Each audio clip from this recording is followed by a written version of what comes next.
سبيل الدموع سبيل مريح نحمده ونصلي على رسوله الكريم اما بعد فاعوذ بالله من الشيطان الرجيم بسم الله الرحمن الرحيم رب اشرح لي صدري ويسر لي امري واحلل عقدة من لساني يفقهوا قولي۔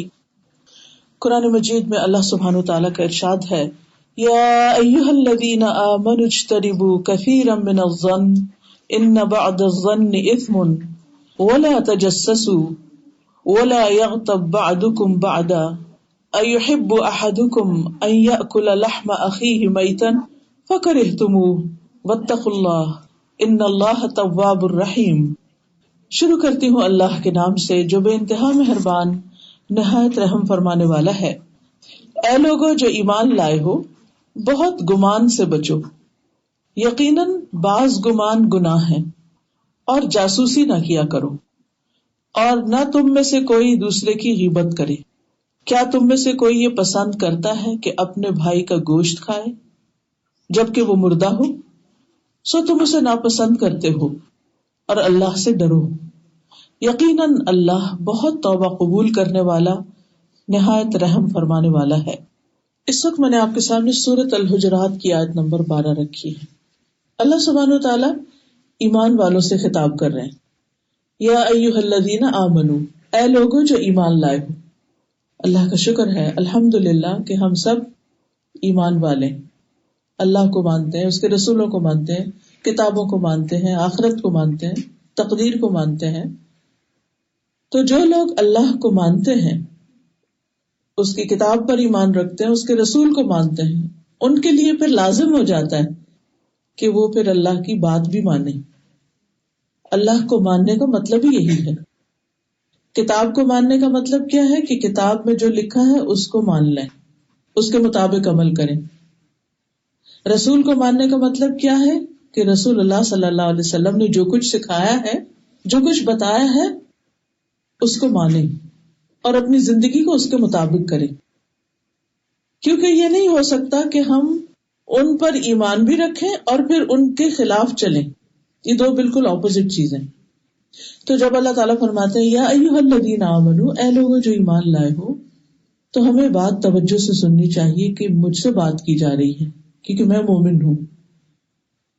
کیا حکم دیا جا رہا ہے؟ اجتنبوا کثیرا من الظن، بہت سے گمان سے بچو، بہت زیادہ گمان کرنے سے بچو، یعنی دوسروں کے بارے میں برا نہ سوچو، دوسرے لفظوں میں نیگیٹو تھنکنگ سے بچو۔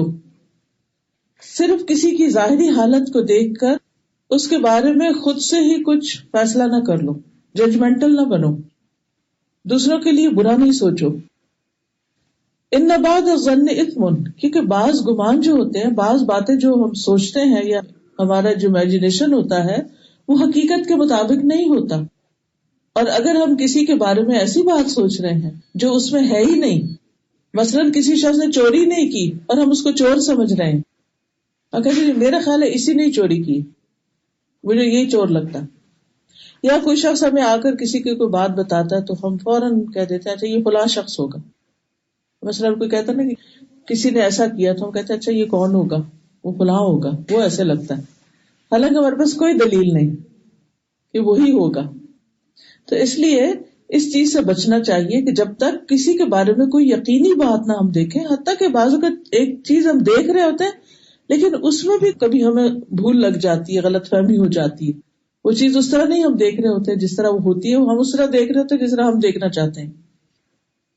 پھر فرمایا ولا تجسسوا، تجسس نہ کرو، جاسوسی نہ کرو، کیونکہ ہوتا یہ ہے کہ جب ہمیں کسی کے بارے میں گمان نہیں اچھا ہوتا نا، اس کے بارے میں ہماری سوچ اچھی نہیں، تو پھر ہم خواہ اس کے عیب ٹٹولنے کی کوشش کرتے ہیں، لوگوں سے پوچھتے ہیں، خود اس کی پرائیویٹ چیزوں میں جھانکتے ہیں، دیکھتے ہیں کہ کیا کر رہا ہے، کہاں جا رہا ہے، کیا ہو رہا ہے، اور اس سے پھر ایک اور دروازہ آگے کھل جاتا ہے اور وہ ہے غیبت کا۔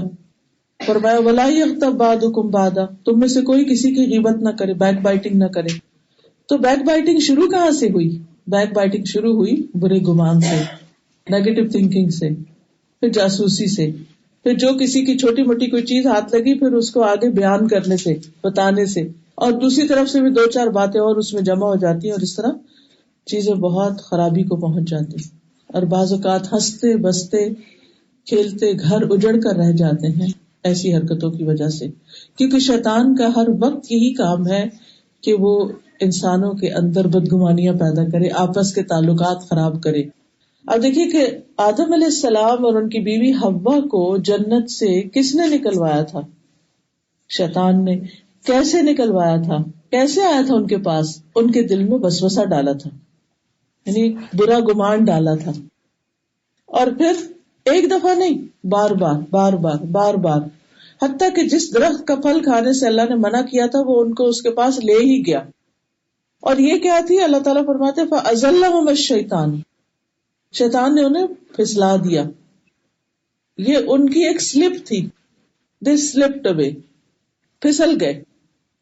اب آپ دیکھیے کہ کوئی جان بوجھ کے نہیں پھسلتا. کبھی آپ بھی سلپ ہوئے ہوں گے کسی فرش پر، کسی گیلی جگہ پر، اور سنو پر تو اکثر لوگ ہی سلپ ہو جاتے ہیں. تو کوئی بھی نہیں چاہتا کہ وہ سلپ ہو، لیکن پتہ ہی نہیں چلتا اور انسان ہو جاتا ہے.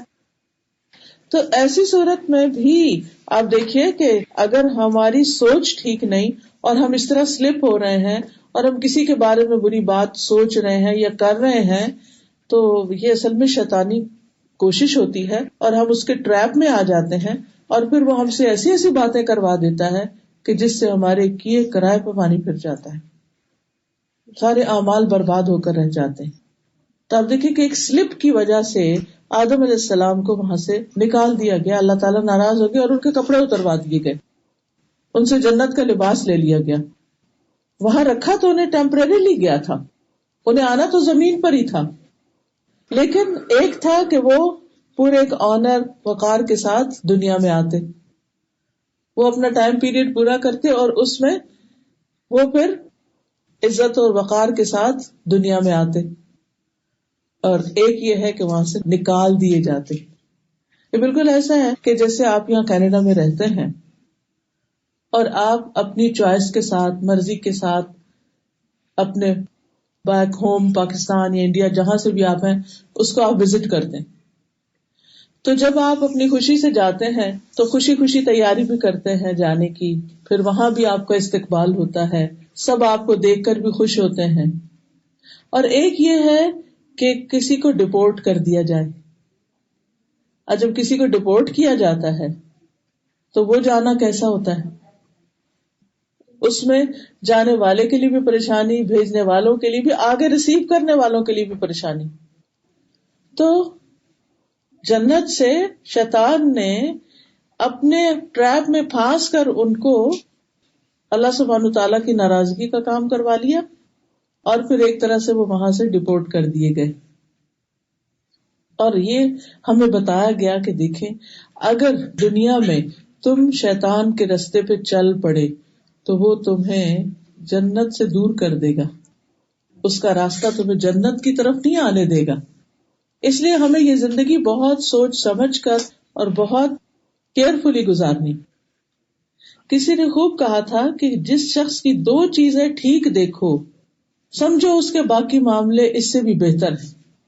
وہ 2 چیزیں کیا ہیں؟ نمبر 1 کہ وہ اپنی زبان کو کنٹرول کرنا جانتا ہے، اور نمبر 2 اس کی نماز درست ہے، یعنی نماز ٹھہر ٹھہر کے اچھے طریقے سے پڑھتا ہے، یعنی بندوں کے حق بھی اچھے سے ادا کرتا ہے، اللہ کا حق بھی، تو پھر اس کے باقی معاملات بھی اچھے ہیں.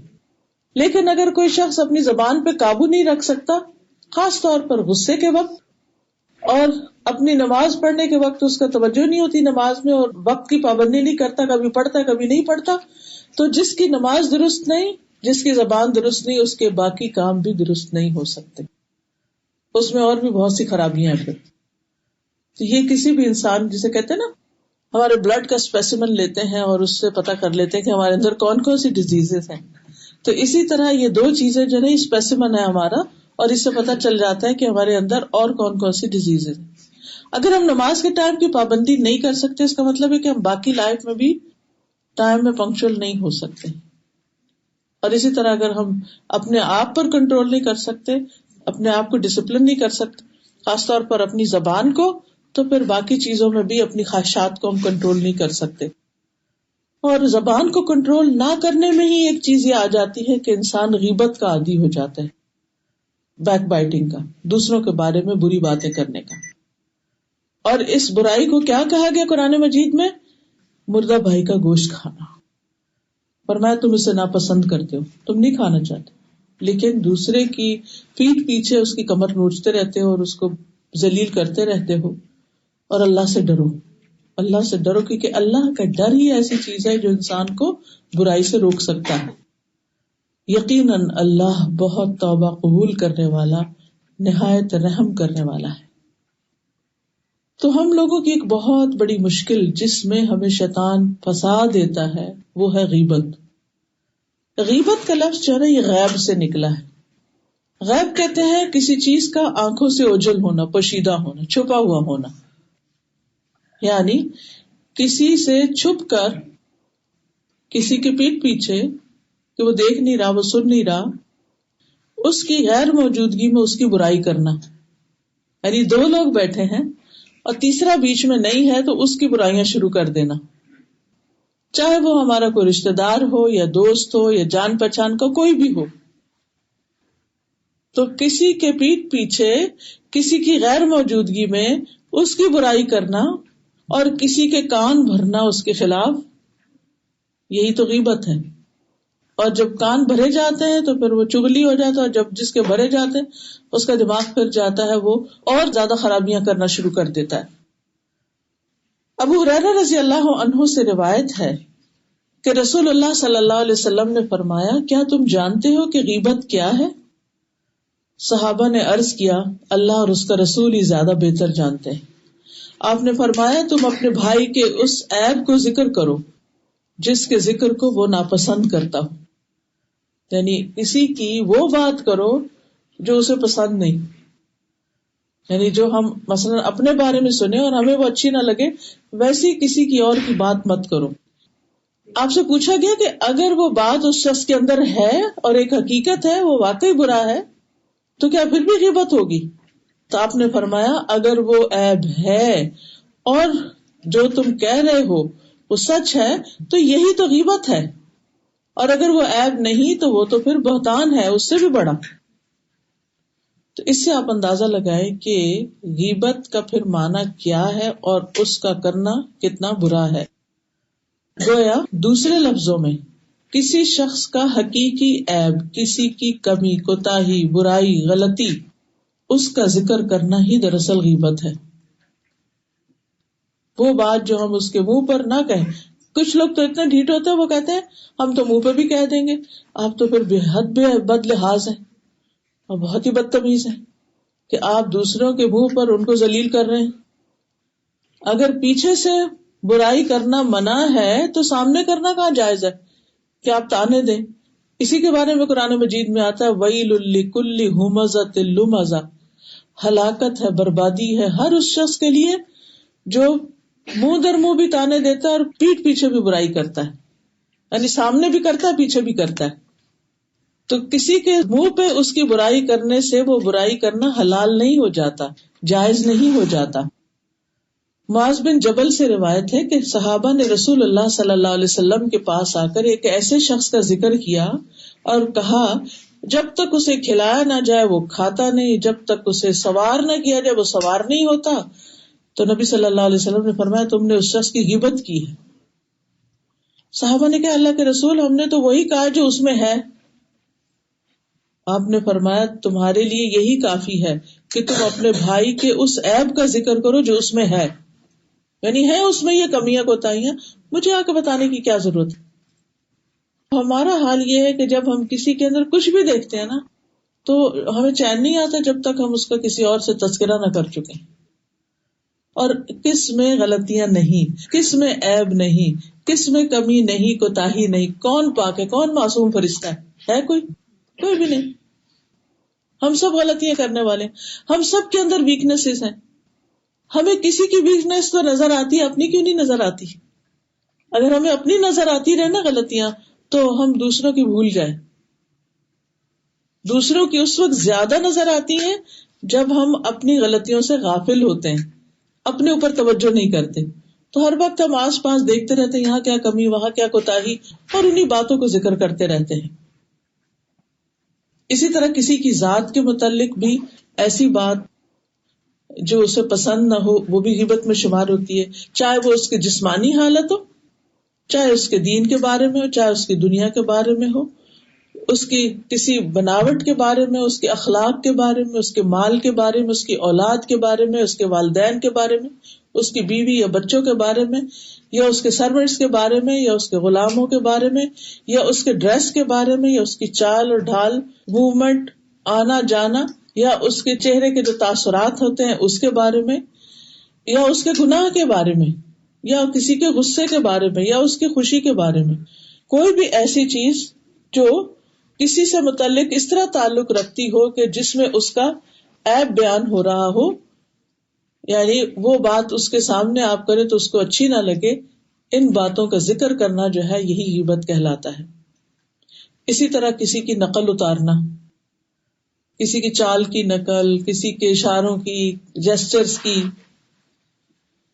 حضرت عائشہ سے مروی ہے کہ ایک مرتبہ انہوں نے نبی صلی اللہ علیہ وسلم کے سامنے کسی عورت کی نقل اتار دی اور اس کے قد کے چھوٹا ہونے کا ذکر کیا کہ وہ ٹھنگنی ہے. آپ نے فرمایا تم نے اس کی غیبت کی ہے. اسی طرح غیبت کبھی زبان سے بول کے کی جاتی ہے، کبھی لکھ کے کی جاتی ہے. اور اب تو آپ دیکھیں کہ بہت وقت ہمارا صرف منہ سے بولنے میں نہیں، ہاتھ سے ٹائپ کرنے میں گزر جاتا ہے. کبھی آنکھ کے اشارے سے کی جاتی ہے، کبھی ہاتھ کے اشارے سے، کبھی سر کے اشارے سے. سب غیبت میں شمار ہوتا ہے. اور پھر کس کس چیز کے بارے میں چھوٹی چند ایک مثالیں دوں گی. مثلاً کسی کے جسم کی کوئی برائی بیان کرنا کہ فلاں شخص جو ہے وہ تو بہت موٹا ہے، تو بلا وجہ تبصرے کرنا، جبکہ ہم سے کسی نے پوچھا ہی نہیں کہ آپ کیا کہتے ہیں اس کے بارے میں، ورنہ ہمیں کوئی ضرورت ہے کسی کے بارے میں بتانے کی. کسی کہنا فلاں تو اندھا ہی ہے، اس کی تو آنکھیں چندھیائی ہوئی ہیں. فلاں جو ہے وہ گنجا ہے، یعنی بات کرتے وہ فلانا گنجا، فلاں بونا ہے، فلاں لمبوترا ہے، فلاں تو کانگڑی، فلاں کالا ہے، فلاں گورا ہے. یعنی گورا اس سینس میں نہیں، اچھے معنوں میں نہیں، یعنی مذاق کے طور پر یا برائی بیان کرتے وقت. اسی طرح کسی کے دین کے بارے میں باتیں کرنا کہ یہ تو بڑا خیانت کار ہے، اور یہ بڑی نمازوں میں سستی کرتا ہے، اور یہ تو زکوٰۃ کو صحیح جگہ ہی خرچ نہیں کرتا، اور اس نے ابھی تک حج ہی نہیں کیا، فلاں کو تو عمرے پہ جانے کی توفیق نہیں. اس طرح کی باتیں، یعنی لوگوں کی اس طرح کی باتیں اچھالنا کہ دیکھو اللہ نے اتنا مال دیا ابھی تک حج ہی نہیں کیا ہے. آپ اپنی طرف سے بڑی نیک بن رہے ہیں، لیکن اس کی برائی آپ لوگوں میں بیان کرنی، بھلے اس کے اندر ہے غلطی. پھر اسی طرح کہنا فلاں اپنے والدین کا خیال نہیں کرتا، وغیرہ وغیرہ. پھر کسی کی دنیا کے بارے میں، مثلا آپ کہنے کہ فلاں شخص میں تو مینرز ہی نہیں ہے، وہ تو لوگوں کو کچھ سمجھتا ہی نہیں، بڑا باتونی ہے، وہ تو اس کے پاس چلے جاؤ تو اس کی تو باتیں ہی ختم نہیں ہوتی ہے. نہیں، ایک تو تھا نا پیار سے کہنا بس میرا بیٹا تو ایسا، بس خوب باتیں کرتے، نہیں وہ اس کے آپ انڈائریکٹلی اچھائی بیان کر رہے تھے. لیکن جہاں آپ برائی کی نیت سے کر رہے ہیں وہی غیبت بن جائے گی، چاہے اپنے بچوں کی کر رہے ہیں. ہمیں کیا حق پہنچتا ہے کہ ہم دوسروں کے سامنے بیٹھ کے اپنے بچوں کی برائیاں کریں، کیونکہ بچوں کا بھی والدین سے اعتماد اٹھ جاتا ہے. پھر اسی طرح یہ ہے کہ کسی کے بارے میں ہی کہنا وہ تو بے وقت سوتا ہی رہتا ہے، وہ تو سارا دن سوتا ہی رہتا ہے، اس کو تو جب فون کرو وہ سو ہی رہا ہوتا ہے. یعنی اس قسم کی باتیں جو ہیں یہ سب اسی میں شامل ہو جاتی ہیں. پھر کسی کے والدین پر باتیں کرنا، مثلاً کیا کہنا کہ وہ فلانا تو اس کا باپ تو جٹ ہے، فلانا حبشی ہے، وہ موچی تھے، یہ لوگ تو جلائے تھے، وغیرہ وغیرہ. یعنی کہ ذاتوں یا خاندانوں کی باتیں کر کے ان کے اوپر عیب لگانا. یا کسی کے اخلاق پر بات کرنا کہ فلاں بڑا شیخی خور ہے، اپنے منہ میاں مٹھو بنتا ہے، فلاں تو بس بہت ہیسٹی ہے، فلاں تو کسی کی کچھ نہیں مانتا، فلاں تو بالکل نکھٹو ہے، کچھ کرنے کے قابل نہیں، پھر فلاں بہت لاپرواہ ہے، فلاں سیدھے منہ نہیں بات کرتا، اور اس طرح کے لقب تو بدماش ہے، فلاں ہے، فلاں، یہ تو عامی زبان پہ چڑھ جاتے ہیں نا بعض اوقات. اسی طرح کسی کے کپڑوں پہ باتیں کرنا کہ دیکھو لمبا چوغا پہنا ہوا ہے، اور کیا بنا ہوا ہے، فلاں کے تو کپڑے پہننے کے ڈھنگ دیکھو، دیکھو اس نے لال رنگ پہنا ہوتا، فلاں نے کالا پہنا ہوتا، بھلا آج کو کالا پہننے کی ضرورت تھی، فلاں نے یہ کیا ہو فلاں. پھر اسی طرح یہ کہ فلاں کے کپڑے صحیح استری نہیں تھے. تو کسی کا بھی ایسا عیب بیان کرنا کہ جو وہ خود سنے تو اس کو بہت برا لگے. اب مثلا کسی کی شکل و صورت پر اگر ہم بات کرتے تو اس نے اپنی شکل تھوڑی خود بنائی ہے. تو ان چیزوں کے تبصرے جو ہیں یہ بیکار کی باتیں ہیں اور یہ ہمارے نام اعمال کو خراب کرنے والی ہیں. ہوتا یہ کہ جو ہی ہم اپنا منہ کھولتے ہیں ادھر سے ہماری نیکیوں کا نل کھل جاتا ہے، وہ ادھر ٹرانسفر ہونے لگتی ہیں. یہ ایسے ہی ہے کہ جیسے آپ اپنے بینک میں پیسے ڈالتے ہیں اور اپنے اکاؤنٹ میں ڈالنے کے بجائے کسی اور کے اکاؤنٹ میں ڈال کے آ جائیں. ہم ہر روز دوسروں کے اکاؤنٹ میں اپنی نیکیاں ٹرانسفر کرتے رہتے ہیں اور ان کے جو ہمیں اچھے نہیں لگتے. برائی انہیں کی زیادہ کرتے ہیں، جو ہمیں اچھا نہیں لگتا اس کو کوئی چیز بھی اچھی نہیں لگتی. 100% یہی ہوتا ہے. تو پھر آپ دیکھ لیجیے کرنا کیا. یعنی ہم کتنی مشکل سے صبح اٹھتے ہیں، نماز پڑھتے ہیں، کوئی روزہ رکھ لیا، کبھی ذکر اذکار کریے، تلاوت کر لیا، کوئی اور نیکی کا کام صدقہ خیرات کر لیا، اور شام کو بیٹھ کے لوگوں کی برائیاں کر کے سب ان کو بانٹ کے پھر خالی ہاتھ سوئے. فون کا دور ہر 5 منٹ بعد یہ تو ہو رہا. ہاں جی، جب سے فون آیا تو اور زیادہ مشکل ہوگی. پہلے تو کوئی گھر آئے گا تو بات کرے گا نا، اب تو دور بیٹھے ہی باتیں ہو رہی. اور کچھ لوگوں کا تو یہ ہے کہ دوسرے ملک میں، پاکستان میں وہ سستی کالیں لے لیتے ہیں اور پھر وہ جو باتیں شروع ہوتی ہیں گھنٹوں گھنٹوں، اور ان باتوں میں ہوتا کیا، اسی قسم کی باتیں. اور پھر ہم کہتے ہیں ہمیں وقت ہی نہیں ملا، ٹائم نہیں ملا، گھر کے کام جلدی جلدی اوپر نیچے کیے اور ادھر ادھر. تو اس سے انسان کا بہت نقصان ہوتا ہے، بچوں کی تربیت میں حرج آتا ہے. بچے جب ہمیں دیکھتے ہیں کہ ہم اس قسم کی باتیں کر رہے ہیں وہ بھی کرنا سیکھ جاتے ہیں.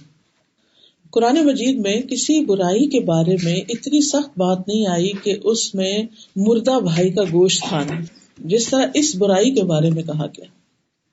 اور گوشت سے کیوں تشبیہ دی گئی؟ کیونکہ گوشت جو ہے نا ہماری ہڈیوں کو چھپائے ہوئے ہوتا ہے، یعنی ہمارا اسکیلیٹن جو ہے اس سے چھپا ہوا ہوتا ہے.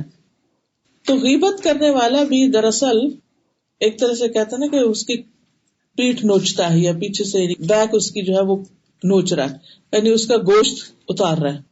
اب کسی کے کپڑے اتار دیے جائیں تو کتنا برا لگتا ہے، تو اگر اس کے جسم سے گوشت ہی اتار دیا جائے تو اس کی شکل کیا ہوگی. آپ نے دیکھا ہوگا کچھ لوگ جو جل جاتے ہیں، اللہ تعالیٰ ہم سب کو محفوظ رکھے، جب ان کے چہرے ٹھیک بھی ہوتے ہیں تو آپ نے دیکھا ہوگا کہ وہ اسکن کس طرح ہو جاتی. اور صحابہ تو اس معاملے میں اتنے کانشیس تھے کہ کسی کو کرنے بھی نہیں دیتے تھے. ان کے ساتھ کوئی کر رہا ہوتا تو منع کر دیتے تھے، یہ بات نہ کرو. عبداللہ بن مسعود کہتے ہیں کہ ہم نبی صلی اللہ علیہ وسلم کے ساتھ تھے تو ایک شخص کھڑا ہوا اور چلا گیا، یعنی مجلس سے جیسے اٹھے نا گیا. اس کے بعد ایک دوسرا شخص اس کے بارے میں کوئی عیب جوئی کرنے لگا تو آپ نے فرمایا اٹھو اور دانتوں کا خلال کرو. خلال کہتے ہیں تنکے کے ساتھ دانتوں کے بیچ میں سے گوشت نکالنا. اس نے کہا کہ وہ کیوں، میں نے تو گوشت نہیں کھایا. آپ نے فرمایا بلا شبہ تم نے اپنے بھائی کا گوشت کھایا، یہ جو ابھی گیا ہے نا تم نے اس کا گوشت کھایا. ایک اور روایت سے پتہ چلتا ہے کہ غیبت کرنے سے بہتر کوئی مردار کھا لینا، مرا ہوا کوئی بکری مری ہوئی کھا لینا وہ بہتر ہے بنسبت اس کے کہ انسان کو غیبت کرے. کیس بیان کرتے ہیں کہ عمرو بن العاص اپنے چند ساتھیوں کے ساتھ جا رہے تھے کہ ایک مردہ خچر پر سے گزرے جو پھول گیا تھا مرنے کے بعد.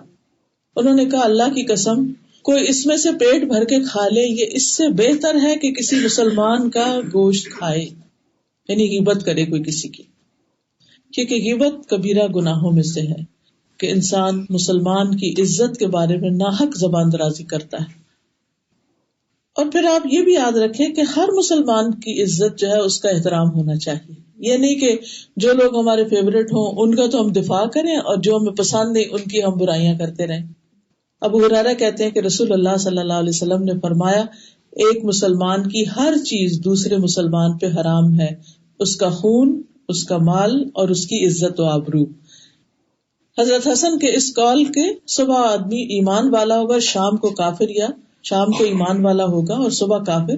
اس کے بارے میں فرماتے تھے، یعنی ایک حدیث ہے نبی صلی اللہ علیہ وسلم کا قول ہے کہ ایک وقت آئے گا کہ لوگ صبح اٹھیں گے تو مومن ہوں گے مگر شام تک کافر ہو جائیں گے، یا شام کو مومن ہوں گے تو صبح اٹھیں گے تو کافر ہوں گے. تو اس کے بارے میں کہتے تھے کہ صبح کو اپنے بھائی کا خون، اس کا مال اور اس کی عزت کو اپنے اوپر حرام سمجھے گا، شام کو اپنے لیے حلال کر لے گا. یعنی ایک دفعہ کہے گا ہاں کسی کی غیبت نہیں کرنی چاہیے، اور کچھ دیر کے بعد خود شروع ہو جائے گا. یعنی بعض اوقات ہوتا ہے ہم کوئی لیکچر سنتے ہیں, کوئی بات سنتے ہیں تو ہم کہتے ہیں نہیں آج کے بعد توبہ میری, میں تو کسی کی بات نہیں کرتی, اور پھر کیا, پھر جب موقع آتا ہے تو ادھر ہی پھسل جاتے ہیں, پتہ ہی نہیں چلتا. شیطان نے بھی تو پھسلایا تھا نا آدم علیہ السلام کو, ازلہم الشیطان. تو یہ مت سمجھے کہ پھسلنا نقصان نہیں دیتا. کئی دفعہ تو آپ دیکھیں سلپ ہو کے جو انسان گرتا ہے تو کئی کی ہڈیاں ٹوٹ جاتی. تو ہر مسلمان کی عزت اللہ کو پیاری ہے اور اس کی ایک حرمت ہے, اور وہ حرمت جو ہے وہ خانہ کعبہ سے بھی زیادہ ہے. عبداللہ بن عباس کہتے ہیں کہ رسول اللہ صلی اللہ علیہ وسلم نے کعبہ کی طرف دیکھا اور فرمایا, اے گھر تجھے مرحبا, تو کتنا عظیم ہے, تیری حرمت کتنی عظیم ہے, لیکن ایک مومن کی حرمت اللہ کے ہاں تیری حرمت سے زیادہ عظیم تر ہے. اللہ نے تیری ایک چیز حرام کی اور مومن کی 3 چیزیں حرام کی, اس کا خون, اس کا مال, اور یہ کہ اس کے بارے میں برا سوچا جائے, برا گمان کیا جائے, یہ بھی حرام ہے. آپ نے فرمایا کہ سب سے بڑا سود ربا, ناحق کسی مسلمان کی عزت سے کھیلنا ہے. حقیقی مومن کون ہوتا ہے؟ جو کسی مومن پہ ظلم نہیں کرتا, نہ اسے رسوا کرتا ہے اور نہ حقیر سمجھتا ہے. یعنی غیبت اور یہ بدگمانیاں شروع کہاں سے ہوتی ہیں؟ جب ہم دوسروں کو کمتر سمجھتے ہیں, حقیر سمجھتے ہیں اور اپنے آپ کو بڑی چیز سمجھتے ہیں. پھر یہ بات بھی یاد رہے کہ جہاں غیبت کرنا منع ہے وہاں غیبت سننا بھی منع ہے. دوسروں کو ڈسکریج کرنا چاہیے. بعض اوقات ہم خود نہیں کرتے, نہ کرنا چاہتے ہیں, لیکن اور لوگ ہمیں بیچ میں انوالو کر لیتے ہیں, وہ باتیں سنانا شروع کر دیتے ہیں. انسان نہ کہیں بھاگ سکتا ہے, نہ کچھ اور کر سکتا ہے, پھنس جاتا ہے. اور بعض لوگ تو آ کے کہتے ہیں اب کیا کریں, ماں باپ ہم سے کرتے ہیں, ہم انہیں کیسے منع کریں. اب دیکھیے جب جو لوگ بڑے ہو جاتے ہیں نا, عمر زیادہ ہو جاتی ہے, بزرگ ہو جاتے ہیں, تو کئی قسم کی پریشانیاں ان کو ہوتی ہیں. اب پھر وقت بھی زیادہ ہوتا ہے, ان کا دل ہوتا ہے کہ کوئی ہم سے بات کرے. جب وہ بات کرنے لگتے ہیں ان سے, تو وہ کبھی کسی بچے کی برائی, اس بچے کی برائی اس سے, اس بچے کی کمی کمزوری اس سے, اور پھر وہ آپس میں خاندانوں میں بھی بعض اوقات ان کی وجہ سے پھوٹ پڑنے لگتی. تو اس معاملے میں اور بھی محتاط ہونا چاہیے. جب 50 سے اوپر زندگی ہو جائے نا, 50+ آپ ہو جائیں, تو بس پھر آخرت کی تیاری شروع کر دیں. تیاری تو ہر لمحے کرنی چاہیے, لیکن جب انسان کے پاس پھر آپ دیکھیے کتنے سال رہ جاتے ہیں, اور اگر 60 سے اوپر انسان ہو جائے تو پھر آپ دیکھیے اور کتنا کم. یعنی 65-70 میں انسان کیا اس کی ہمت رہتی ہے کوئی عبادت کرنے کی اور کام کرنے, کسی کی خدمت کرنے کی. تو بجائے اس کے کہ انسان ان چیزوں میں اپنا وقت لگائے, اسے چاہیے کہ وہ زیادہ سے زیادہ اچھے کاموں کو کرنے میں لگ جائے. تو غیبت کا سننا بھی حرام ہے, اور اس پہ خاموش رہنا بھی. سبحان اللہ, وہاں سے ہٹ جانا چاہیے, یا تو روکا جائے یا پھر یہ کہ اس مجلس سے اٹھ جایا جائے, بائیکاٹ کیا جائے کہ نہیں بھائی مجھے تو نہیں یہ باتیں سننی. یعنی پہلے تو انسان کوشش کرے بات پھیرے, بات کو موڑ دے, تاکہ خود بھی بچے دوسرا بھی بچے. لیکن اگر نہیں کر سکتا تو پھر وہ وہاں سے ہٹ جائے, اس میں شریک نہ ہو, اور دل سے بھی غیبت کو برا سمجھے. اگر کوئی شخص اپنی زبان سے کہتا ہے کہ چپ کر جاؤ, لیکن اس کا دل یہ چاہتا ہے کہ یہ برائی چلتی رہے, یعنی اور میں سنوں کہ یہ بھلا اور کیا باتیں ہیں اس کے خلاف. تو امام غزالی کہتے ہیں کہ یہ منافقت ہے, یعنی ایسا شخص گناہ سے بچا ہوا نہیں ہے. تو غیبت کو اپنے دل میں برا سمجھنا ضروری ہے. یہ نہیں کہ آپ ویسے کہ ہمیں کسی کی غیبت نہیں کرنی چاہیے, اور پھر آپ کا دل اندر سے یہ چاہ رہا کہ اچھا ذرا مجھے کچھ پتا تو چلے. نہیں, اپنے دل کی اصلاح کی ضرورت ہے. اگر کوئی صورت نہ ہو اور کوئی جو بیٹھے ہیں وہ باتیں کیے جا رہے ہیں اور رکتے نہیں, تو وہاں سے اٹھ جانا چاہیے اور توجہ نہیں دینی چاہیے, انٹرسٹ نہیں لینا چاہیے. قرآن مجید میں آتا ہے جب آپ ان لوگوں کو دیکھیں جو ہماری آیات میں نکتہ چینیاں کرتے ہیں تو ان کے پاس نہ بیٹھیے حتیٰ کہ وہ کسی دوسری بات میں لگ جائیں, اور اگر شیطان آپ کو بھلا دے تو یاد آنے کے بعد ظالم لوگوں کے ساتھ نہ بیٹھیں. ایسے لوگ ظالم ہیں, دوسروں کے اوپر ظلم کر رہے ہیں, ان کی عزت لوٹ رہے ہیں, تو آپ ان کے ساتھ نہ بیٹھیں, ان کا ساتھ نہ دیں. کہ دیکھیں نا کوئی کسی پہ ظلم کر رہا ہے, کسی کے خلاف ناحق باتیں کر رہا ہے, اور آپ اس کے ہاں میں ہاں ملا رہے, اس کا مطلب اس کو شے دے رہے ہیں, ہاں اور کرو. ہوتا یہ ہے کہ جب انسان کسی پہ ظلم کرتا ہے نا تو وہ گلٹی کانشیس ہوتا ہے, اس کا ضمیر بوجھل ہوتا ہے, پھر وہ اس کو دور کرنے کے لیے چاہتا ہے کہ کسی سے ذرا میں معاملہ ڈسکس کروں, اور پھر جب وہ ڈسکس کر لیتا ہے تو اس کا دل کا بوجھ ہٹ جاتا ہے. گناہ تو اپنی جگہ رہتا ہے, یہ بلکہ بڑھ ہی جاتا ہے. اور دوسروں کو بھی اپنے ساتھ وہ انوالو کر لیتا ہے. تو ایسے میں ہمیں چاہیے کہ اگر کوئی کر رہا ہو تو اس کو پیار سے ہی سمجھا کہ چھوڑو اس بات کو، یا یہ کہ چلے ہم کوئی اور بات کرتے ہیں، ہمیں کیا لگے ہم کسی کی بات کریں. نبی صلی اللہ علیہ وسلم نے فرمایا جو شخص اپنے بھائی کی عزت سے اس چیز کو دور کرے گا جو اسے عیب دار کرتی ہے، اللہ قیامت کے دن آگ کو اس کے چہرے سے دور کر دے گا. فرمایا مومن دوسرے مومن کا آئینہ ہے اور ایک مومن دوسرے مومن کا بھائی ہے، اس کے سامان کی حفاظت کرتا ہے اور اس کی غیر موجودگی میں اس کا دفاع کرتا ہے. لیکن آپ نے دیکھا ہوگا کہ آج کل کتنا مشکل ہو گیا کہ کسی پہ انسان ٹرسٹ کر کے اپنا کچھ اس کے حوالے کرے. کہیں آپ پرس رکھ کے جائیں تو صحیح، واش روم جائیں باہر رکھ کے پھر آپ دیکھیں واپسی پہ ملتا بھی ہے یا نہیں. تو ہمیں ہر چیز کے بارے میں خوف رہتا ہے، دوسرے انسانوں سے، اپنے جیسے انسانوں سے خوف رہتا ہے تو پتہ نہیں کیا کریں گے، ہم یہاں سے اٹھیں گے تو یہ تو میرے خلاف باتیں کریں گے، یا یہ کہ میں اگر اپنی کوئی امانت رکھ کے جاؤں گی تو مجھے واپس نہیں ملے گی، اگر میں نے ان کو دیا تو انہوں نے تو واپس نہیں کرنا. تو یہ چیزیں جو ہیں یہ کیا ظاہر کرتی ہیں؟ ہمارا اخلاق اور ہمارا ٹرسٹ وردی ہونا. پھر اسی طرح یہ ہے کہ مومن کو چاہیے کہ وہ دوسرے مومن کے اچھے اخلاق کی گواہی دے یا اس کے بارے میں صحیح بات کرے. ایک دفعہ نبی صلی اللہ علیہ وسلم کے ایک صحابی نے آ کے کہا کہ میری نا کچھ نگاہ کمزور ہو گئی ہے اور میں آپ کی مسجد تک نہیں پہنچ سکتا، خاص طور پر جب بارش ہو جاتی ہے، تو آپ میرے گھر تشریف لائیے اور ہمیں وہاں نماز پڑھائیے تاکہ میں اس جگہ کو اپنی نماز کی جگہ بنا دوں. کیونکہ مسجد نہیں پہنچ سکتا خصوصاً بارش میں، تو میں اپنے گھر میں ہی پھر نماز اس جگہ پڑھوں جہاں آپ پڑھیں. خیر آپ تشریف لے گئے اپنے صحابہ کے ساتھ، تو جب وہاں پہنچے تو آپ نے 2 رکعت نماز نفل وہاں پڑھائی، اور پھر عتبان نے اس کے بعد ان کو اپنے گھر میں روکا اور آپ کی خدمت میں ایک حلیم سا پیش کیا. وہ کہتے ہیں ہم نے آپ ہی کے لیے تیار کیا تھا. پھر کہتے ہیں کہ جب آس پاس کے لوگوں کو پتا چلا کہ نبی صلی اللہ علیہ وسلم تشریف لائے ہیں تو بہت سے لوگ ان کے گھر آ گئے، اس علاقے کے سارے لوگ وہی اکٹھے ہو گئے. اب کیا ہوا، ایک شخص اس میں سے نہیں تھا، تو کسی نے کہا کہ وہ فلاں نہیں ہے، وہ اس کو میں نہیں دیکھ رہا، وہ کدھر ہے؟ دوسرے نے فوراً کہہ دیا وہ تو منافق ہے. جیسے عام طور پہ ہم فوراً کسی کے بارے میں کوئی رائے دے دیتے ہیں، اسے اللہ اور اس کے رسول سے کوئی محبت نہیں، اور ہوتی تو یہاں آتا نا. تو یہ سن کے رسول اللہ صلی اللہ علیہ وسلم نے فرمایا ایسا نہ کہو، آپ اس کا دفاع کر رہے ہیں، ایسا نہ کہو، کیا تم دیکھتے نہیں کہ اس نے لا الہ الا اللہ کہا ہے اور اس سے مراد اس کی اللہ کا چہرہ چاہنا ہے؟ تو پھر وہ شخص شرمندہ ہوا، کہنے لگا اللہ اور اس کا رسول ہی بہتر جانتے ہیں، ہم تو بظاہر اس کی توجہ اور اس کی خیر خواہی منافقوں کے ساتھ ہی دیکھتے ہیں. تو پھر آپ نے فرمایا کہ جو شخص خالص اللہ کی رضا کے لیے لا الہ الا اللہ پڑھتا ہے، اللہ تعالیٰ جہنم کو اس پر حرام کر دیتا ہے. لیکن خالص ہونے کا مطلب کیا ہے کہ پھر انسان اللہ تعالیٰ کا تقوی اختیار کرے، اس کے دل میں یہ احساس ہو کہ میرا رب مجھے دیکھ رہا ہے. غیبت سے بچنے کے مختلف طریقے ہو سکتے ہیں، لیکن اس میں سب سے اچھی بات یہ ہے کہ جب کسی کی برائی کرنے لگے اس کی کوئی اچھائی شروع کر دیں. بات ہی کرنی ہے نا کسی کی، تو ہر شخص کے اندر اچھا برا دونوں ہوتا ہے. جب آپ کا دل آئے کہ آپ اس کی برائی کریں تو آپ نے اگر اس کو یاد ہی کر لیا یا اس کی بات کرنے کے لیے تو اس کی کوئی اچھائی شروع کریں.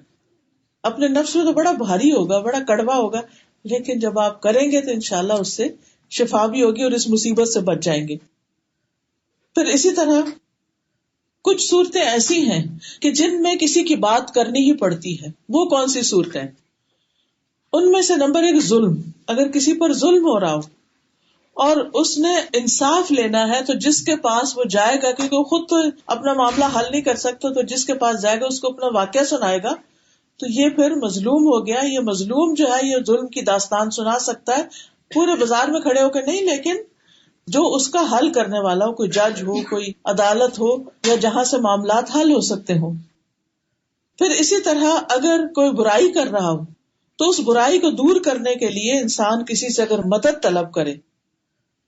مسئلہ یہ کہ اگر آپ کام کر رہے ہیں اور آپ کو کوئی بہن بھائی آپ کو کام نہیں کرنے دیتا، تنگ کر رہا ہے بار بار، آپ اس کو منع بھی کرتے پلیز مجھے تنگ نہیں کرو، میرا بہت کام ہے، لیکن وہ باز نہیں آتا، تو اب آپ کیا کریں گے؟ اٹھ کے جائیں گے اپنی اماں یا ابا کے پاس اور ان کہیں گے کہ وہ بھائی مجھے کام نہیں کرنے دے رہا، آپ اس کو سمجھائیں. تو یہ غیبت نہیں ہوتی، کیونکہ وہ ابھی بلا لیں گے اس کو اور پوچھیں گے اور معاملہ حل کریں گے. لیکن اس کا یہ مطلب نہیں کہ انسان ہر ایک کو بتائے، جو راستے میں مل جائے وہ کام نہیں کرنے دے رہا، وہ کام نہیں کرنے دے رہا، نہیں، بس ایک جگہ بتائے جہاں سے مسئلہ حل ہونا ہے، اینڈ دیٹس اٹ. پھر اسی طرح فتویٰ لینے کے لیے مثلا کوئی عورت جاتی ہے کسی مفتی صاحب کے پاس اور کہتی ہے کہ میرے ہسبینڈ نے مجھ پر یہ اور یہ ظلم کیا اور مجھے طلاق کا لفظ بول دیا، آپ مجھے بتائیے میری طلاق ہوئی ہے کہ نہیں.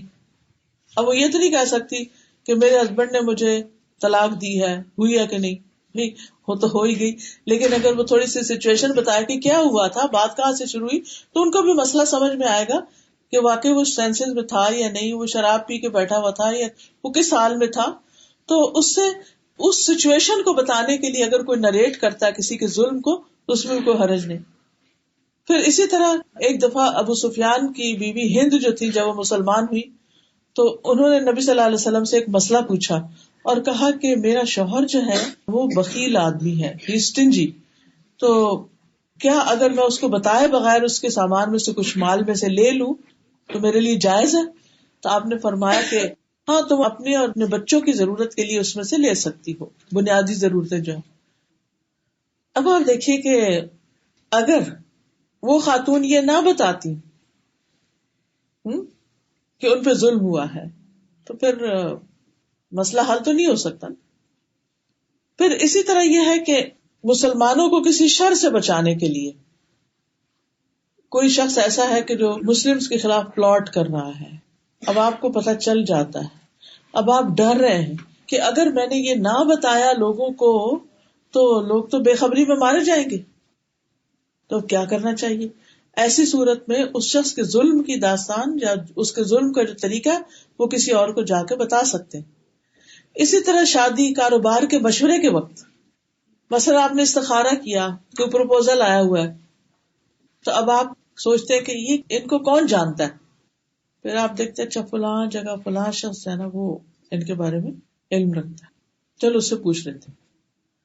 اب جب پوچھتے ہیں تو وہ اچھی باتیں بھی کرتا ہے اور ایک آدھ بیچ میں کوئی ایسی بھی کرے کہ جو ناپسندیدہ ہے، لیکن اس کی اجازت ہے کیونکہ وہ ایک خاص مقصد کے لیے بات کی جا رہی ہے. لیکن اس کا یہ مطلب نہیں کہ وہاں سے نکل کے انسان ساری دنیا میں اس کا ڈنڈورا پیٹ دے کہ فلاں ایسا اور ایسا ہے. اسی طرح اگر کوئی کاروبار کر رہا ہے، کسی کے ساتھ پارٹنرشپ کر رہا ہے اور وہ شخص دھوکے باز ہے تو اس کے بارے میں آگاہ کر دینا دوسرے کو، یہ غیبت میں نہیں آتا. پھر عیب والی چیز کے فروخت کرتے وقت مثلاً اگر کوئی دیکھے کہ کوئی شخص کچھ بیچ رہا ہے مگر وہ ڈیفیکٹو ہے اور لینے والے کو پتا نہیں، تو پھر وہ اس کو بتا سکتا ہے کہ دیکھو سوچ سمجھ کے لینا، فلاں جگہ یہ چیز ٹھیک نہیں پڑی ہوئی، میں نے خود ٹیسٹ کر کے دیکھی. تو یہ بھی غیبت نہیں. پھر اسی طرح نااہل اور فاسق شخص جو ہے اس کو ذمہ داری دینے پر، مثلاً اگر آپ کسی کو دیکھتے ہیں کہ کوئی کسی عہدے پر ہے اور وہ اپنا کام ٹھیک نہیں کر رہا تو آپ کا فرض بنتا ہے کہ آپ اس کے نگران کو انفارم کرو. لیکن یہ بات کھیل نہ ہو کہ ہر وقت کوئی کسی کی برائی کر رہا ہے اور کوئی کسی کی جا کے غیبت کر رہا ہے، اس سے بھی مسائل حل نہیں ہوتے. اسی طرح جو کھلے عام برائیاں کریں ان کے بارے میں یہ حکم ہے کہ پھر ان کا چرچا نہ کیا جائے، اس طرح ان کو اور زیادہ شے ملتی ہے. پھر اسی طرح شناخت کے لیے، شناخت کا مطلب ہے آئیڈینٹیفیکیشن کے لیے. مثلاً اگر کوئی شخص 2 لوگوں کا نام عبداللہ ہے اور وہ کہتا ہے کہ وہ عبداللہ جو نابینا ہے، تو یہ مذاق اڑانے کے لیے نہیں ہے، یہ برائی کے طور پر نہیں، اس کی پہچان کے لیے، تو یہ غیبت نہیں ہوتی. سمجھ آ گئی نا؟ پھر اسی طرح غیبت کے کچھ نقصان بھی ہیں. قرآن مجید سے ہمیں پتہ چلتا ہے کہ جو شخص کسی کی غیبت کرتا ہو اس کی بات نہیں ماننی چاہیے. وَلَا تُطِعْ كُلَّ حَلَّافٍ مَّهِينٍ هَمَّازٍ مَّشَّاءٍ بِنَمِيمٍ، اور ہر قسمیں کھانے والے ذلیل کی بات نہ مانیے جو بہت تانا دینے والا اور چغلی میں بہت دھوڑ دھوپ کرنے والا ہے، خیر کو بہت روکنے والا، حد سے بڑھنے والا اور سخت گناہگار ہے. یعنی ایسے لوگ جو دوسروں کی برائیاں کریں اور آپ کو نظر آ رہا ہے کہ خواہ مخواہ دوسروں کے پیچھے پڑے ہوئے ہیں، پھر وہ آپ سے کہیں کہ اچھا تم ذرا یہ جا کے نا فلاں اس کو یہ کہو، یا اس کے مثلا ہسبینڈ وائف کے بیچ میں کوئی لڑائی شڑائی ہے تو اگر خود نہیں آپ اس سے بات کرتے تو جاؤ یہ اس کے ہسبینڈ کو بتا دو، یعنی دوسروں کو بیچ میں انوالو کرنے کی کوشش. تو ایسے لوگوں کے چنگل میں نہ آئے کہ جو آپ کو استعمال کریں غیبت کے لیے. پھر اسی طرح حدیث میں آتا ہے کہ اللہ کے بہترین بندے وہ لوگ ہوتے ہیں کہ انہیں دیکھ کر اللہ یاد آ جائے. بس یہ کوالٹی رکھیے، یعنی یہ ایک نشانی رکھیے کہ اللہ کا بہترین بندہ کون ہے، اور اس کو دیکھ کر اپنے آپ کو آئینے میں دیکھا کیجیے کہ کیا مجھے دیکھ کر لوگوں کو اللہ کی یاد آئے گی یا لوگ اللہ سے اور غافل ہو جائیں گے. میرا جو معاملہ ہے جب میں کسی سے کروں گی تو لوگ اسلام کو پسند کریں گے یا اسلام سے بھاگ جائیں گے. تو بہترین بندہ کون ہے کہ جن کو دیکھ کر اللہ یاد آ جائے. اور بدترین بندے وہ ہوتے ہیں جو چغل خور ہوتے ہیں, دوستوں کے درمیان پھوٹ ڈالتے ہیں, جدائیاں ڈالتے ہیں, لڑائیاں ڈالتے ہیں, باغی, بیزار اور متعنت, سرکش. پھر غیبت کا ایک نقصان یہی ہے کہ یہ کرنے والے کو ہی برا بنا دیتی ہے, وہی لوگوں کی نظروں سے گر جاتا ہے. حدیث میں آتا ہے کسی انسان کے برا ہونے کے لیے یہی کافی ہے کہ وہ اپنے مسلمان بھائی کی تحقیر کرے. پھر اسی طرح غیبت کا ایک جملہ جو ہے وہ اتنا کڑوا ہے کہ اس کو اگر سمندر میں ڈال دیا جائے تو سمندر سارا کڑوا ہو جائے. پھر اسی طرح جو شخص کسی کی برائیوں کے پیچھے پڑا رہتا ہے اس کے لیے سزا کیا ہے, اللہ اس کی عزت کے درپے ہو جاتا ہے, اور جس کی عزت کے درپے اللہ تعالیٰ ہو جائے تو وہ اس کو اس کے گھر میں ہی رسوا کر دیتا ہے. استغفر اللہ, کتنا ڈرنے کی ضرورت ہے کہ اگر آپ کسی کی برائیاں اچھالیں گے تو کل آپ کی بھی اچھالی جائیں گی, آپ بچ نہیں سکتے. پھر اسی طرح یہ چیز آپس میں جب تفرقہ بازی کرتی ہے تو لوگ روٹھ جاتے ہیں. روٹھنے سے کیا ہے, سخت فساد آتا ہے. نبی صلی اللہ علیہ وسلم نے فرمایا بغض سے بچو کیونکہ یہ مونڈ دینے والی چیز ہے. میں نہیں کہتا کہ بال مونڈنے والی, بلکہ دین کو مونڈ دیتی ہے. یعنی پھر انسان ایک برائی کے بعد ایک کے بعد ایک لڑائی جھگڑے میں پڑتا دین دنیا ہر چیز سے جاتا ہے.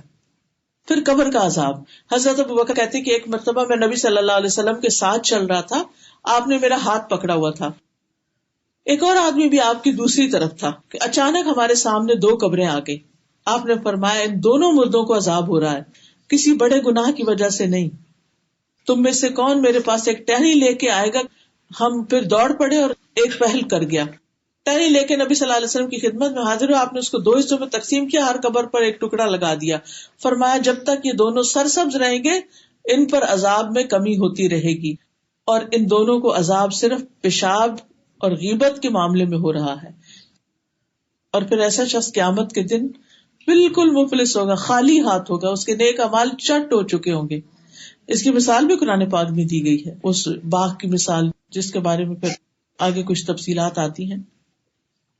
نبی صلی اللہ علیہ وسلم سے دور ہونے والے لوگ ہیں یہ جو غیبت کرتے ہیں, کیونکہ آپ نے فرمایا سب سے زیادہ ناپسندیدہ اور دور رہنے والے لوگ وہ ہیں جو زیادہ باتیں کرنے والے, بے سوچے سمجھے, بغیر احتیاط کے بولنے والے اور تکبر کرنے والے.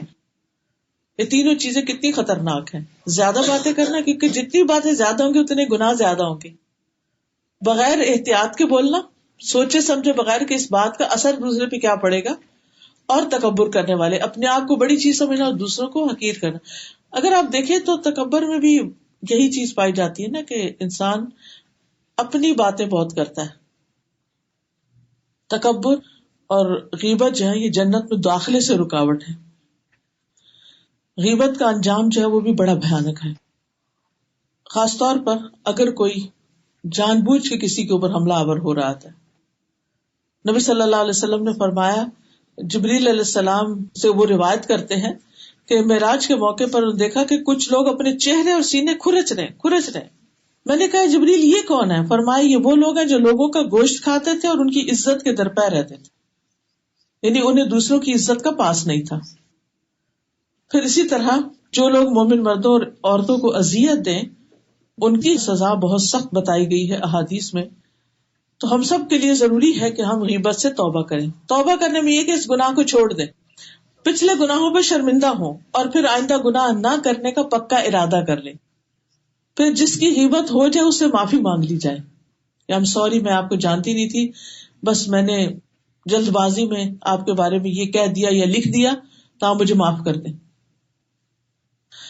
اگر معافی مانگنا ممکن نہ ہو تو پھر کیا کریں؟ استغفار کریں. پھر غیبت سے بچنے کے لیے اپنے کان, آنکھ اور دل کا درست استعمال ضروری ہے, کیونکہ ان کے بارے میں سوال کیا جائے گا. پھر صرف ذکر خیر کے لیے زبان کھولنی چاہیے. فرمایا جو شخص اللہ اور یوم آخرت پر ایمان رکھتا ہو اسے چاہیے کہ اچھی بات کرے یا پھر چپ رہے. خیر کے علاوہ زبان کو بند رکھا جائے, کیونکہ ہر چیز پہ تبصرہ کرنا ضروری نہیں ہوتا. پھر اسی طرح اگر کسی سے بات کرے تو اچھی بات کرے, اختلاف بھی ہو, دشمنی بھی ہو تو بھی اچھی بات کرے. پھر لغو سے اجتناب کرے. قرآن مجید میں آتا ہے والذین لا یشہدون الزور واذا مروا باللغو مروا کراما, وہ لوگ جب لغو سے گزرتے ہیں تو عزت سے گزر جاتے ہیں اور یعنی دوسروں پر اپنے دین کا اور اپنے اخلاق کا برا تصور یا برا امپیکٹ نہیں چھوڑتے. ایک اور چیز جس سے بچنے کی ضرورت ہے وہ بے جا تبصرے ہیں. ہر گزرنے والے کے اوپر کوئی نہ کوئی کمنٹ کرنا، اس سے بچنا چاہیے. پھر قیل و قال، ہی سیڈ شی سیڈ، انہی طرح کی باتوں میں اپنا وقت ضائع کرنا. پھر دوسروں کو زبان سے سلامتی دینا بھی ضروری ہے. لوگوں کی اچھائیوں پر نظر رکھیں تو انشاءاللہ پھر برائیاں کم ہوں گی. پھر لوگوں کی اچھائیوں کا ہی تذکرہ کریں، ان کی برائیوں کا ذکر کسی اور سے نہ کریں، بلکہ برائیوں کو معاف کر دیں. لوگوں کے عیبوں پر نظر نہ رکھیں. اگر کوئی نظر آ بھی رہا ہے تو کسی اور چیز کی طرف دیکھیں. باتوں کی ٹو نہ لگائیں. آپس میں محبت سے رہیں. نبی صلی اللہ علیہ وسلم نے فرمایا تم جنت میں نہیں داخل ہوگے جب تک ایمان نہ لاؤ، اور ایمان نہیں لاؤ گے جب تک آپس میں محبت نہ کرو گے. کس قدر اہم حدیث ہے، جس سے پتہ چلتا ہے کہ جنت میں جانے کے لیے یہ کوالٹیز ضروری ہیں انسان کے اندر. کسی کے متعلق حسد، بغض اور کینہ نہیں رکھنا چاہیے. تواضع اختیار کریں، دوسروں سے جھک کے ملے. کوئی بات نہیں اگر چھوٹے بھی ہیں ہم سے عمر میں، لیکن ویسے اللہ نے قابلیت دی ہے تو ان کی عزت کریں. پھر اسی طرح یہ ہے کہ انسان اللہ کے ذکر سے خود کو مصروف رکھے. اللہ سبحانہ تعالیٰ کی رضامندی کے کلمات زبان سے نکالے. اس کے لیے دعائیں بھی ہیں. انسان بھی زبان میں بھی دعا مانگے، لیکن ساتھ یہ بھی اللہم اہد قلبی وسدد لسانی واسلل سخیمۃ قلبی، اے اللہ میرے دل کو رہنمائی عطا کر، میری زبان کو درست کر دے اور میرے دل کے کینے کو درست کر دے. یعنی میرے اندر کا کینہ درست ہوگا تو زبان ٹھیک ہوگی. پھر شر سے پناہ مانگی جائے، سچی زبان سے دعا کی جائے. آپ دیکھیے کہ ابراہیم علیہ السلام نے جو دعائیں کی تھی اللہ نے ان کو سن لیا، کیونکہ ان میں اخلاص کوٹ کوٹ کے بھرا ہوا تھا. پھر اسی طرح دوسروں سے ظلم نہ انسان سہے، اس سے بھی پناہ مانگی جائے. اللہم انی اعوذ بک من الفقر والقلۃ والذلۃ واعوذ بک من ان اظلم او اظلم. اسی طرح آپ نے دیکھا ہوگا کہ کبھی کسی کے بارے میں کوئی بدگمانی ہو جاتی ہے، کوئی ناراضگی ہو جاتی ہے، تو ایسی چیزوں کو بھی انسان فوراً دور کرنے کی کوشش کرے، اور ہو سکے تو ساری بات کی تہہ میں جا کر ہی کسی نتیجے پر پہنچا جائے. تو اللہ تعالیٰ سے دعا ہے کہ اللہ تعالیٰ ہمیں عمل کی توفیق عطا فرمائے. اب اگر آپ کے مائنڈ میں کوئی کوشچن ہو تو کر سکتے ہیں اسی ٹاپک سے متعلق. میں سوچ رہی تھی کہ جب ہم تربیت کرتے ہیں اولاد کی تو ایٹ دیٹ ٹائم کافی لوگوں کے بارے میں آپ کو ان کو سمجھانا پڑتا ہے، یا جن دوستوں کے ساتھ وہ رہ رہے ہیں انہی کے بارے میں کہنا، وہ بھی غیبت ہو جائے گی. ان کو معیار دے دے کہ اس چیز پر اپنے دوستوں کو پرکھو. جیسے میں نے دو چیزیں کہی نا کہ زبان اور نماز، بجائے اس کے کہ ہم یہ کہ تمہارا یہ دوست ایسا ہی ویسا ہے، کیونکہ بچوں کے دلوں میں دوستوں کی محبت ہوتی ہے. جب ماں باپ ان کو برا بھلا کہتے ہیں تو ماں باپ کو چھوڑنے کو تیار ہو جاتے، دوستوں کو نہیں چھوڑتے. تو اس میں بہت بیلنس رکھنے کی ضرورت ہے. اس وقت آپ بہت برائیاں نہیں ہو کہ دوستوں کی کریں، بس انہیں کہیں انڈائریکٹلی بتائیں کہ اچھے انسان کی خوبیاں کیا ہوتی ہیں، اور انسان اپنے ماحول کی پیداوار ہوتا ہے.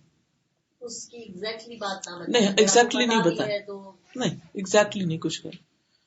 اللہ کہ بہت ہی کوئی خطرناک ایسی چیز ہو کہ مثلاً وہ آپ کے بچے کو بھی لے جا کے کہیں ایسی جگہ لے جا رہا ہے یا کوئی غلط کام کرے تو وہ تو نہیں کرنے تھے، لیکن چھوٹی موٹی باتوں پہ اگنور کر دینا چاہیے. جیسے ساتھ ساتھ بچے، جیسے یہ گریڈ 8 کی اسٹوڈینٹ ہے، جیسے اسکول سے بچے آتے ہیں آ کے ماما فلاں فرینڈ نے یہ کیا، فلاں دوست نے یہ کہا، آج اس نے یہ کہا، اس نے آج بیڈ بہیویئر کیا. تو میرا پرسنلی یہ ہوتا ہے بیٹا کوائٹ رہیں، خاموش رہیں، جو ہو گیا ہونے ہو گیا، آپ چپ رہیں. یہ غیبت میں آ جاتا ہے. آپ گھر آ کے بات نہ کیا کریں. نہیں ماما میں اس کی وہ نہیں کر رہی، میں کیا یہ برائی میں آ جاتی ہیں یہ چیزیں، غیبت میں سوری. یعنی برائی سے اگر کر رہے ہیں تو آئیں گی، جی اور اگر ویسے ڈسکس کر رہے ہیں آج ایک بچی نے بہت اچھا پینٹ کیا، آج فلاں کام ہوا، اگر جسٹ شیئر کر رہے ہیں کوئی انسیڈنٹ تو کوئی حرج نہیں. لیکن اگر کسی کی اسپیسیفکلی جو آرٹ ٹیچر ہے نا، یہ تو بس اس کی تو لکس ہی ایسے ہیں، یہ نہیں کرنی چاہیے. جیسے اسٹوڈینٹ اور ہوتے ہیں وہ گالی گلوچ بھی کرتے ہیں، مار دیا کسی کو یا دوسری فرینڈ کے ساتھ بھی مس بہیو کیا، گھر آ کے بتا رہے ہیں جی آج ماما اس اسٹوڈینٹ نے اس نے. میرا تو یہی ان کو کہنا ہوتا ہے بیٹا جو دیکھا اس پہ مٹی ڈالو. بالکل. بس آپ نے بس یہ غیبت میں آ گیا، غیبت نہیں کرنی ہے آپ سے نا، چپ رہنا زیادہ بہتر ہے. بالکل کیونکہ آپ انہیں کہہ نہیں سکتے، فائٹ ہو جائے گا. تو اس لیے کہ آپ چپ رہیں، ان کے لیے دعا کر دیں. تو کیا یہ غیبت میں ہی آتا ہے نا، گھر جی. میں آ کے بات کرنا. فائدہ بھی کچھ نہیں. لیکن سمٹائمز یہ نہیں ہوتا کہ بچوں کو گائیڈنس دینا ہے. بچے اگر آپ سے نہیں ڈسکس کریں گے، وہ ڈسکس کریں گے ایٹ سم پوائنٹ. نہیں، ان چیزوں میں تو آپ گائیڈنس دیں گے جو واقعی امپورٹنٹ چیز ہے نا. وہ جب آپ سننے لگے کہ آپ کو پتہ چل جائے گا. اگر وہ ٹھیک نہیں، ارریلیونٹ باتیں ہیں تو آپ نے کہا کہ یہ بات تو ہم پیچھے ڈسکس کر چکے نا فلاں لیسن یا ایسی جگہ پر کر، تو وہ پھر سمجھ جائیں گے. یہ بھی ہے نا کہ جیسے بچے نا آج کل جیسے زیادہ سارے بچے پبلک اسکول میں پڑھ رہے ہیں، تو اگر ہم نے ایون چھوٹی موٹی باتیں ڈسکس کرتے ہیں نا، پھر آپ کو پتہ چل رہا ہوتا ہے ان کی زندگی میں ہونا کیا ہے. سو آئی تھنک بچوں کے ساتھ I think that it's not good to discourage them from sharing. ہاں، اس میں یہ ہے، اس میں یہ کہنے کے بجائے کہ شکیل نے یہ کیا اور فلاں نے یہ کیا، یہ کہا جائے کہ ایک بچے نے یہ کیا. یعنی جنرلی اگر ڈسکس کریں تو ٹھیک ہے، بائی پرسن نہیں، یعنی کہ نام لے لے کے نہیں، کیونکہ پھر وہ عادت پختہ ہوتی جاتی ہے اور بڑے ہو کر بھی ساتھ چلتی. جیسے ایک بہن فون پہ بتاتی ہیں اپنی بیماری کا، اپنے دکھ کا، تکلیف کا، اور رشتے داروں میں بتاتی ہیں کہ فلاں کی وجہ سے وہ مجھ پہ حسد کرتا ہے، فلاں میرے بارے میں یہ کہتا ہے.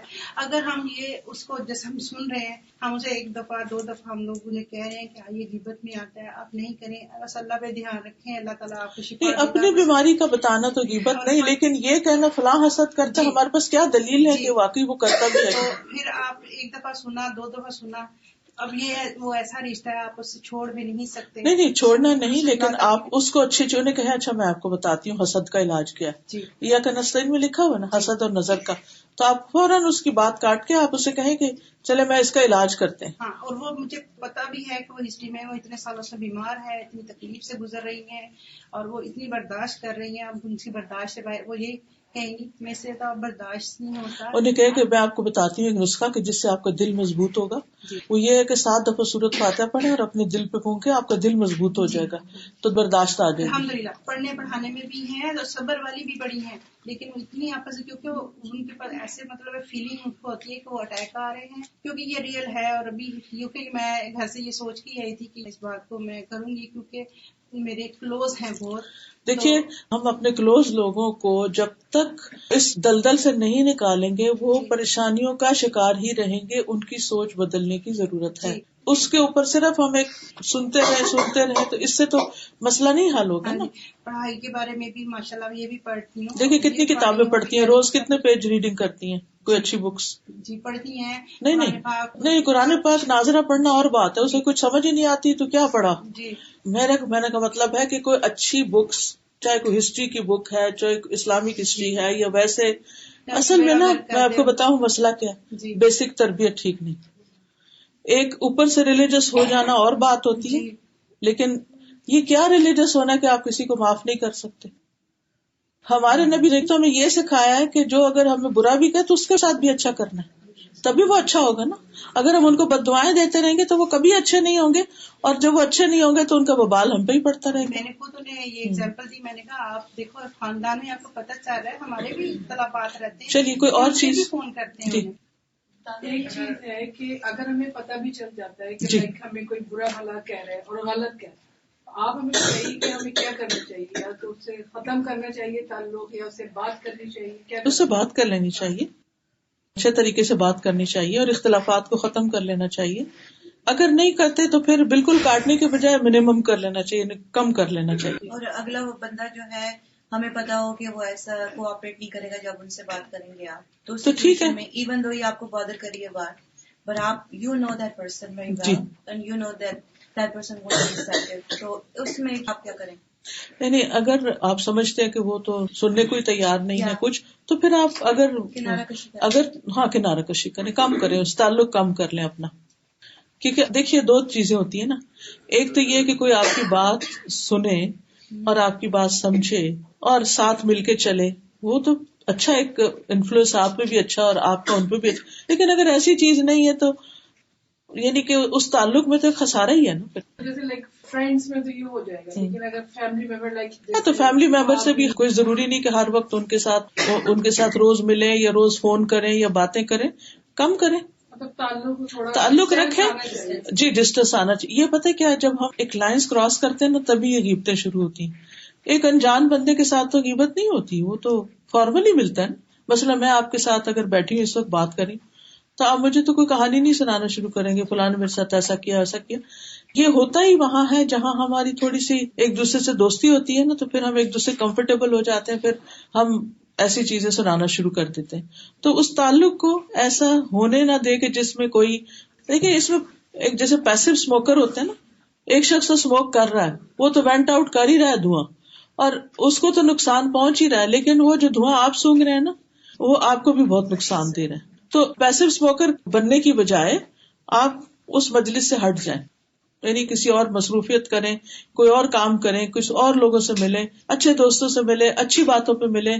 اور خاص طور پر یہ کہ اگر کوئی آپ کے سرکلز ہیں جس میں آپ سیکھتے سکھاتے ہیں تو اس میں کوشش کریں کہ اس طرح کی ٹاپکس پر ریمائنڈر اپنے آپ کو دیتے رہیں, لیکن یہ نہ ہو کہ وہاں بھی جا کے ایسی دوستی ہو جائے کہ پھر ایک اور غیبتوں کا سلسلہ چل پڑے, کیونکہ شیطان کہیں بھی نہیں معاف کرتا, کہیں بھی ہمیں نہیں چھوڑتا. تو اگر یہ ہمارے لیے امپاسبل ہوتا نا تو اللہ تعالیٰ ہمیں اس کا حکم ہی نہ دیتے. یہ پاسبل ہے اور چھوڑا جا سکتا ہے. مثلا میرا تو اپنا طریقہ یہ کہ اگر مجھ سے کوئی تھوڑی سی بھی بات کرنے لگے نا تو ذرا مجھے محسوس ہو کہ اب یہ آگے جانے لگی تو میں تو اسٹاپ کر دیتی ہوں, کہ پلیز اس کو یہیں رہنے دیں, اس کو فائدہ نہیں اس بات کا, کیونکہ دل گھبرانے لگتا ہے. آپ مردہ بھائی کا گوشت کھانا کوئی اتنا آسان کام ہے؟ اللہ ہی کہ ہمارا ٹیسٹ اتنا بگڑ گیا ہو کہ ہم اسے کھاتے ہی رہیں اور ہمیں کوئی برائی نہ لگے. تو ہمیں اپنے ٹیسٹ کو بھی دیکھنا ہے اور دوسروں کو بھی اس کے اوپر لانا ہے کہ یہ اس چیز کو چھوڑنے میں ہی ہمارا فائدہ ہے. کیونکہ اس آپ دیکھیں وہ صرف اتنا نہیں ہوتا کہ بری بات آپ نے سن لی, وہ پھر آگے ایسا سلسلہ چل پڑتا, فساد در فساد, لڑائیاں جھگڑے, تعلقات کی خرابیاں, اعمال کی خرابیاں, انسان جو کرنے کے کام ہے وہ نہیں ٹھیک ہوتے, نماز پڑھ رہے ہیں اس میں بھی وہی خیال. کیونکہ اس پر تو باقاعدہ ریسرچز ہوئی ہیں کہ انسان اپنی جو کمپنی رکھتا ہے یا جو اس کا انوائرمنٹ ہوتا ہے اسی کی پروڈکشن ہوتی ہے, یعنی وہی ہوتا ہے جو اس کے دوست ہوتے ہیں. یعنی کہ آپ اپنے فرینڈس یا آپ اپنے سرکل یا آپ اپنے خاندان سے پہچانے جاتے ہیں, کیونکہ انسان ان سے بہت کچھ انڈائریکٹلی سیکھ رہا ہوتا ہے. جیسے فیملیز میں سارے لوگ باتیں کر رہے ہوتے ہیں آپس میں, تو وہ کہتے ہیں کہ ہم یہ تو بات اس نے کی تھی, ہم تو وہ آگے کر رہے ہیں. جی اسی کے اوپر شروع میں نے بات کی تھی نا کہ آپ نے فرمایا نبی صلی اللہ علیہ وسلم سے کسی نے کہا کہ ہم تو وہ کرتے ہیں جو اس میں ہوتی ہے. آپ نے فرمایا یہی تو غیبت ہے, اور اگر ہوتی نہیں تو وہ تو بہتان ہے, الزام ہے دوسرے پہ. اللہ معاف کر دیتا ہے لیکن بندہ معاف نہیں کرنا آج کل, اس کے لیے کیا جی, کیونکہ اللہ کا خوف ہی نہیں رہا اس کے اندر اور اپنی غلطیاں بھول گیا. جس کو اپنی غلطیاں یاد ہونا اس کو یہ ہوتا ہے اللہ مجھے بھی کوئی معاف کر دے. تو جب آپ چاہتے ہیں کوئی آپ کو معاف کر دے تو آپ بھی دوسروں کو معاف کرنے والے ہو جائیں گے. جیسے حضرت عائشہ رضی اللہ تعالیٰ عنہا پہ الزام لگایا تھا اس شخص نے جس کا وظیفہ حضرت ابو بکر نے مقرر کیا ہوا تھا, لیکن جب ان کو پتا چلا کہ اس نے کیا ہے تو وہ غصے میں آ گئے. obviously کہ آپ ایک شخص کی مدد کریں اور وہ آپ ہی کی بیٹی کے اوپر الزام لگا رہے ہیں, تو انہوں نے کہا کہ میں تو ابھی آج کے بعد میں اس کی مدد نہیں کروں گا. اللہ سبحانہ وتعالیٰ نے فوراً آیت نازل فرمایا کہ جو فضل والے یعنی جن کے پاس مال و دولت ہے, اچھے حالات ہیں, ان کو چاہیے کہ غریب رشتے داروں کو معاف کر دیں. کیا تم نہیں چاہتے کہ اللہ تم کو معاف کر دے؟ ہم چاہتے ہیں نا اللہ تعالیٰ ہمیں معاف کر دے, تو ہمیں بھی دوسروں کو معاف کرنا پڑے گا. جب معاف کریں گے تو غیبت رکے گی, معاف نہیں کریں گے تو وہی باتیں بار بار کرے چلے جائیں گے. اس پوائنٹ پہ آنا چاہ رہے جی. Of what age are sins start counting for sins? جب بالغ ہو جاتے ہیں. ٹھیک. سبحانک اللہم و بحمدک اشہد ان لا الہ الا انت استغفرک و اتوب الیک. السلام علیکم و رحمۃ اللہ وبرکاتہ. سبيل الدموع سبيل